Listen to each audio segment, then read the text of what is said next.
할렐루야. 요즘 집에만 있으니까 많이 답답하시죠? 마음 놓고 사람을 만날 수도 없고 또 밖에 나가서 이렇게 식당에 가서 아무 데서나 이렇게 외식도 하는 것이 참 조심스럽고 종일 집에서 어린아이들과 또 씨름해야 되고 정말 다들 답답한 것 같아요. 집 안에만 갇혀 있으니까. 코로나 때문에가 아니라 답답해서 죽을 것 같은 사람들이 더 많은 것 같아요. 답답하면 어떻게 해야 돼요? 밖으로 나가야죠. 뭐 답답한데 어떡하겠어요? 나가야지. 이제 날씨도 많이 풀렸으니까 좀 나가서 산책도 하시고 정 갈 데 없으면 동네라도 좀 한 바퀴 돌아다니시고 학교 운동장이라도 좀 도시고 또 공원이라도 산책하시고 또 아이들도 좀 마음껏 뛰어다닐 수 있도록 그렇게 좀 하시고 그러면 좋을 것 같아요. 사람과 함께 하는 것이 조심스러운 이럴 때 혼자 있는 것을 두려워하지 마시고 혼자 조용히 자신의 지금까지의 삶을 돌아보는 어떤 소중한 그런 시간을 가지시는 것도 좋을 것 같습니다. 또 성경책도 이번 기회에 좀 많이 읽으시고 그동안 읽고 싶었던 책 찾아서 좀 읽어보시고 그러면 너무 또 지금의 이 어려운 가운데서도 의미 있는 보람 있는 시간을 사용할 수 있을 것 같아요. 우리 공부하는 학생들에게 제가 한 가지 제안을 드리고 싶습니다. 지금 굉장히 소중한 어떻게 보면은 여러분들이 그동안 공부에 좀 뒤떨어졌던 부분들을 만회할 수 있는 소중한 찬스거든요. 이 찬스를 좀 잘 활용하시면 좋을 것 같아요. 이번 기회를 통해서 한번 작정을 하고 작심을 하고 도전을 해보는 거죠. 예를 들어서 이런 거예요. 3일 만에 내가 수학 교과서 한 권을 다 띄겠다. 아니면 내가 3일 만에 영어 문장 100개를 외우겠다. 이런 도전을 하는 거죠. 내가 적어도 이 3일간은 게임 하나도 안 하고 공부만 하겠다. 얼마나 멋집니까? 그런 나름대로 뭔가 그동안 한 번도 시도해보지 않은 어떤 목표를 정하고 도전을 해보세요. 그러면 훗날 여러분에게 멋진 추억이 하나 만들어질 거예요. 그래, 그때 코로나19 때문에 온 나라가 정말 힘들고 학교도 못 가고 그랬던 시절에 나는 이런 작심을 하고 도전을 했었지. 근데 여러분, 그 추억이 여러분의 인생이 어려울 때마다 어떤 동기를 부여해주는 놀라운 그런 멋진 그런 추억이 될 수 있어요. 그런 추억을 한번 이번 기회에 만들어 보시기를 축복합니다. 오늘 본문에도 보면 평생 잊을 수 없는 멋진 추억거리가 만들어지는 그런 현장이 나오죠. 떡 5개와 물고기 2마리로 남자만 5,000명이 먹고도 배불리 먹고도 남았다는 그 이야기, 그 현장의 주인공으로 참여했던 사람들은 아마 평생 멋진 추억으로 간직했을 거예요. 훗날 사람들은 이것을 오병이어의 기적이라고 불렀죠. 당시 그 현장에 있었던 당사자들은 우리가 지금 느끼는 것처럼 와 엄청난 기적이다 라고 하는 어떤 감동은 없었을 거예요. 그것보다는 그 빈들에서 옹기종기 모여 앉아서 엄청나게 배가 고팠는데 떡과 물고기로 배불리 먹었던 어떤 그런 행복감이 더 컸을 거예요. 어떤 기적의 놀라움보다는 행복한 포만감이 그들을 더 기쁘게 했을 거라고요. 2007년 12월 7일 태안 앞바다에서 엄청난 사고가 났었죠. 사상 초유의 기름 유출 재난입니다. 유조선 허베이 스피리트호와 삼성중공업의 해상 크레인이 충돌하는 바람에 무려 12,547km의 원유가 태안 앞바다에 쏟아지는 그런 재난 사고죠. 이 사고로 인해서 태안 앞바다는 완전히 검은 바다가 돼버렸어요. 그러면서 생태계가 완전히 파괴됐어요. 전문가들은요, 이 생태계가 복구가 되려면, 복원이 되려면 적어도 20년 이상 걸릴 거라고 예상했어요. 그런데 실제적으로 보니까 5년이 넘어가면서부터 태안 앞바다가 살아나기 시작해요. 그리고 10년도 채 안 돼서 생태계가 완전히 복원이 됩니다. 이것을 전문가들은 기적이라고 하며, 환경 전문가들은 이것은 기적이다 그렇게 말했어요. 이런 기적이 어떻게 가능했을까요? 전국에서 달려온 120만 명에 이르는 자원봉사자들 때문에 이런 기적이 가능했던 거예요. 여러분 사진을 보십시오. 그때 기름 때문에 저렇게 갈매기가 완전히 기름에 뒤싸여 있고 사람들이 일일이 돌 하나 바위 하나를 손으로 직접 닦는 저런 모습들. 손수 돌 하나 바위 하나를 120만 명의 사람들이 닦은 거예요. 그랬더니 기적이 일어났어요. 하지만 그때 자원봉사자로 참여했던 당사자들은요, 그 순간 기적의 어떤 감동을 못 느꼈어요. 단지 코끝에 진동하는 기름 냄새와 부패한 생물이 풍겨내는 독한 냄새를 맡으면서 눈앞에 보이는 작은 돌, 바위들에 묻어있는 기름을 닦을 뿐이었어요. 그런데 그 손길들이 모여서 나중에 기적을 이룬 거죠. 우리는 기적이라는 말을 너무 쉽게 붙입니다. 또 기적을 너무 결과 위주로 과대평가하는 경향이 있고요. 또 그 결과를 만들어가는 그 작은 과정들은 너무 또 소홀하게 여기는 경향이 있죠. 오늘 본문에 나오는 오병이어의 기적도 마찬가지입니다. 기적이라는 말을 갖다 붙여버리니까 사실은 그 빈들에서 벌어진 잔치의 행복감을 잃어버린 거예요. 떡 5개, 물고기 2마리, 5,000명 먹고 12광줄이 남았다고 하는 그 결과만을 강조하다 보니까 그 결과가 있기까지의 작은 믿음의 과정들, 믿음의 행동들의 가치가 다 사라져 버렸어요. 이것을 놓치고 오늘 본문을 보니까 우리는 진짜 하나님이 주시고자 하는 큰 은혜와 복을 잃어버리는 거죠. 오늘 오병이어 본문에서 우리가 봐야 할 것은요, 기적이 아닙니다. 우리는 빈들에서도 열리는 잔치를 봐야 되고요. 그 잔치를 가능하게 했던 믿음의 작은 행위들을 볼 수 있어야 되죠. 그래야 오늘날 우리의 삶 속에서도 이런 잔치가 계속될 수가 있는 거예요. 왜 잔치에 우리가 주목해야 됩니까? 마가복음 6장에는 2개의 잔치가 서로 대조를 이루고 있어요. 오늘 설교 본문 바로 앞에 보면 헤롯 왕이 베푸는 생일잔치가 나오죠.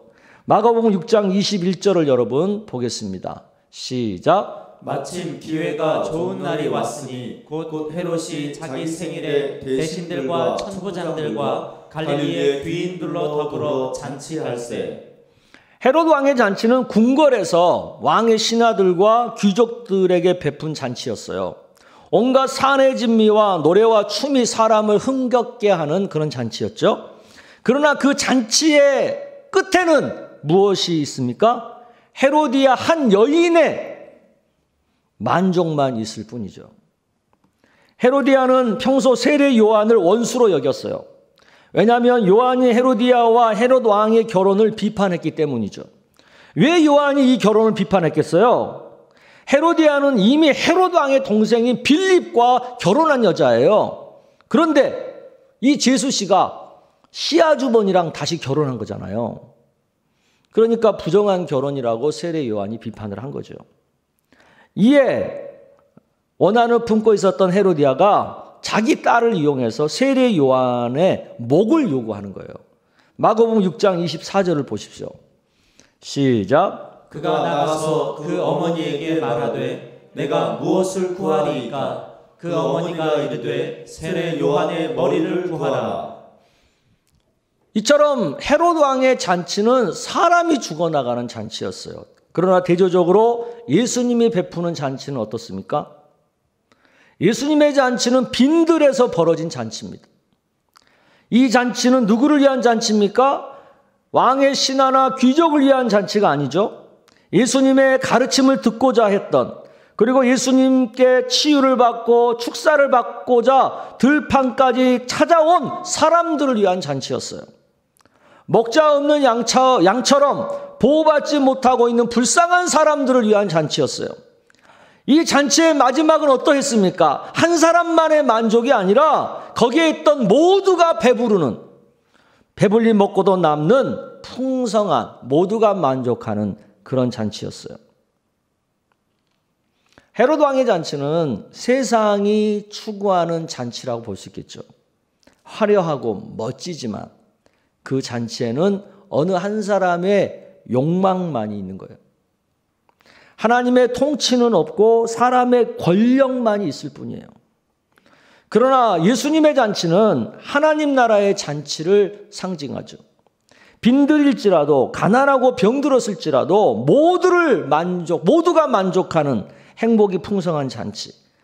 빈들을 한순간에 하나님의 나라로 바꾸는 하나님의 통치가 충만한 그런 잔치죠. 예수님은 지금도 이러한 잔치가 베풀어지기를 원하십니다. 아멘. 이런 잔치가 어떻게 베풀어집니까?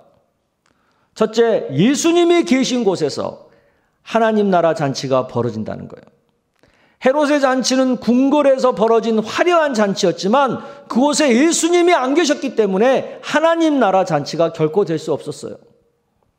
비록 빈들이었지만 그곳에 예수님이 계시니까 그 빈들이 하나님 나라 잔치 자리가 된 겁니다. 내 삶이 하나님 나라 잔치 자리가 되려면 어떻게 해야 되겠습니까? 내 삶의 자리에 예수님이 계시면 되는 거예요. 말씀이신 예수님이 내 삶을 다스리면 되는 거예요. 둘째, 사랑하는 곳에서 하나님 나라 잔치가 벌어집니다. 헤롯의 잔치에는 많은 사람들이 있었고 심지어 아내와 딸이 있었지만 그곳에 사랑은 없었어요.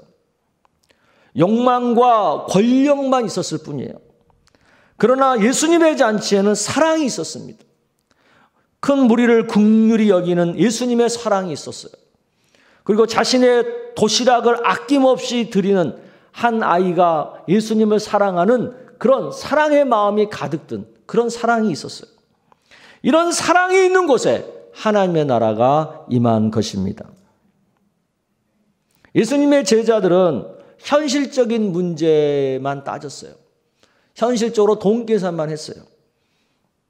그러니까 하나님 나라가 그곳에 있을 수가 없었어요.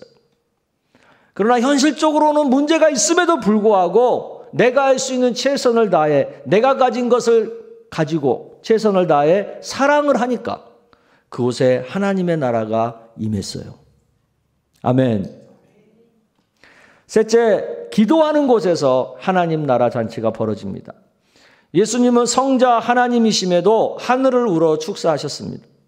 이 기도는 하나님 여기 5,000명이 있습니다. 기적을 베풀어 주십시오. 이 사람들을 다 먹여 주십시오. 이런 식의 간구하는, 부르짖는 그런 기도가 아니었어요. 막 2시간, 3시간 기도하는 그런 긴 기도도 아니었어요. 유대인들이 흔히 일상에서 드리던 그런 감사 기도였고 신앙 고백적인 기도였어요. 천지의 대주세이신 하나님 찬양 받으십시오. 우리를 광야에서 먹이신 하나님, 주님은 내 하나님이십니다. 이 불가능한 상황, 내가 어떻게 할 수 없는 이 상황 가운데서도 주님은 여전히 나의 하나님이시고 나의 왕이십니다. 그런 신앙 고백적인 기도였을 뿐이에요. 잠깐 드리는 기도였어요. 그런데도 그 순간 그곳에 하나님의 나라가 임했어요. 그때 하나님의 나라의 잔치가 벌어졌어요. 우리가 하나님을 인정하고 하나님을 높이는 기도를 하는 순간 그곳에 하나님의 나라가 임한다는 것을 믿으시기를 바랍니다. 우리가 있는 곳에 예수님을 모셔드리시기를 바랍니다. 현실을 뛰어넘어서 서로 사랑해 보세요. 하나님을 인정하고 높이는 기도를 올려드려 보세요. 그러면 예수님은 그곳이 어느 곳이든 그곳에서 하나님의 나라의 잔치를 시작하십니다. 헤롯 왕의 잔치 마지막은 어땠습니까? 한 사람의 만족을 위해 사람이 죽어나갔습니다. 그러나 예수님의 잔치의 마지막은 어떻습니까? 모두가 만족했습니다. 세상의 정치는 자기만의 만족을 추구합니다. 그러나 하나님 나라는 하나님의 만족을 추구합니다. 하나님이 만족하시면 모두가 만족하게 됩니다. 아멘. 그러므로 우리 예수 믿는 사람들은 하나님의 만족을 위해서 살아야 되는 거예요. 그래야 모두가 만족하는 하나님의 나라가 이루어지는 것입니다. 헤롯 왕이 통치하는 세상 가운데서도 예수님은 하나님 나라 잔치를 여셨어요. 마찬가지로 지금 세상 정부가 통치하는 이 세상 가운데서도 예수님은 하나님 나라 잔치를 열기를 원하십니다. 세상 눈에는 미약해 보이겠지만 하나님이 통치하신 하나님 나라 잔치는 여기저기서 이미 시작이 되었습니다. 미국 ABC 방송 기자가 지금 어려움을 겪고 있는 대구를 취재했습니다. 이 방송 기자는 대구가 아비규환에 빠져 있을 것이라고 예상을 하고 대구에 내려갔어요. 그런데 대구는 완전히 딴판이었어요. 이것을 보고 기자가 칼럼에다가 이렇게 썼어요. 이곳에는 공황도, 어떤 폭동도, 혐오도 없다. 절제와 고요함만 있다. 그리고 마지막에 이렇게 마무리를 했어요. 코로나19와 함께 살아가는 것이 뉴노멀이 된 지금 대구는 많은 이에게 삶의 모델이 될 것이다. 왜 대구가 미국 기자의 눈에 이렇게 비춰졌을까요? 왜냐하면 다른 중국 우한 같은 도시와는 다르게 대구는 그 도시를 빠져나가는 대탈출 현상이 전혀 없었던 거예요. 대구 밖에 있는 가족과 친지들이 빨리 빠져나오라고 했는데도 불구하고 대구에 살고 있는 사람들은 꼼짝 안 했어요. 그냥 그 자리를 지켰어요. 스스로의 출입을 자제했어요. 오히려 외지에서 돕겠다는 사람들이 더 많이 몰려왔어요. 사재기도 없었어요. 영국이나 미국만 해도요, 아까 제가 무슨 사진 보니까 사재기가 벌어져가지고 마트들이 텅텅 비어 있는 거예요.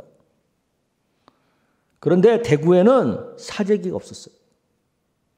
오히려 고생하는 의료인들에게 도시락, 빵, 과일들을 그들이 공급했어요. 초창기에. 어떤 모텔 사장은 건물 한 동을 비워서 외지 의료인에게 내놓았어요. 자영업자를 돕기에 임대료를 안 받는 착한 건물주 운동이 시작됐어요.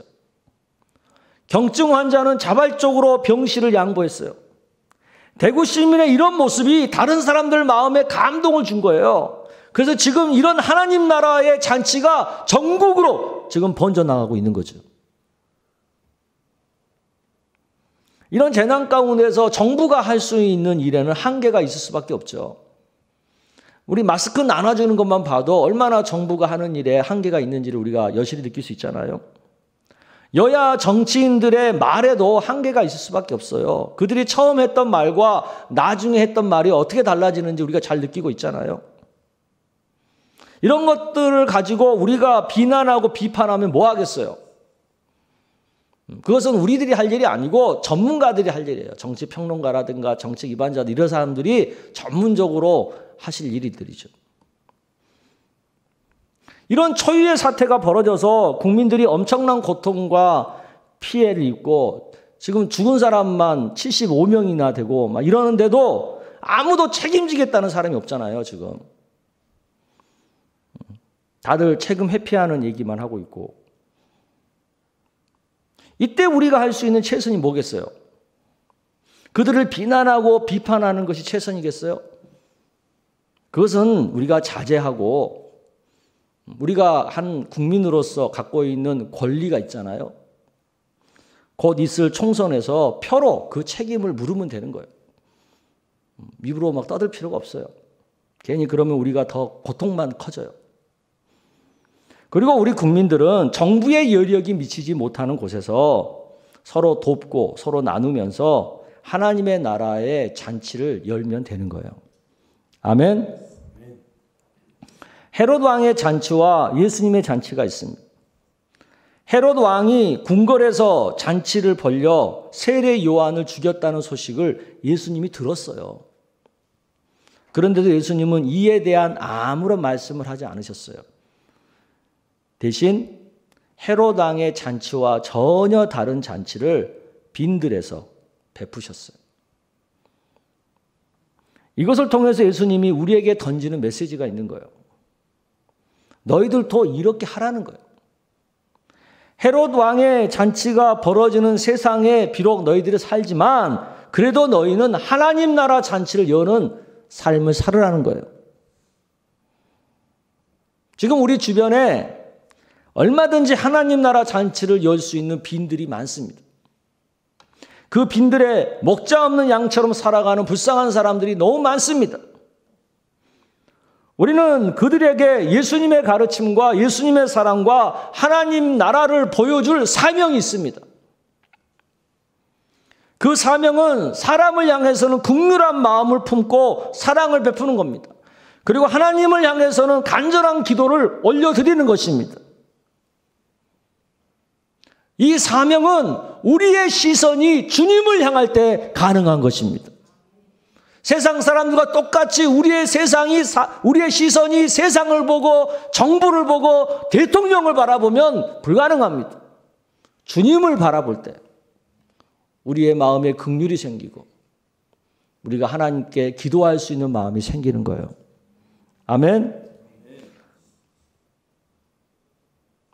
헤롯의 잔치와는 다른 하나님 나라의 잔치를 열 수 있는 그 능력이 우리 그리스도인들에게 있습니다. 이것을 깨닫고 우리의 삶의 자리에서 시선을 주님께 향하고 하나님 나라의 잔치를 여는 사명을 감당하는 우리 모두가 되기를 주의 이름으로 축복합니다.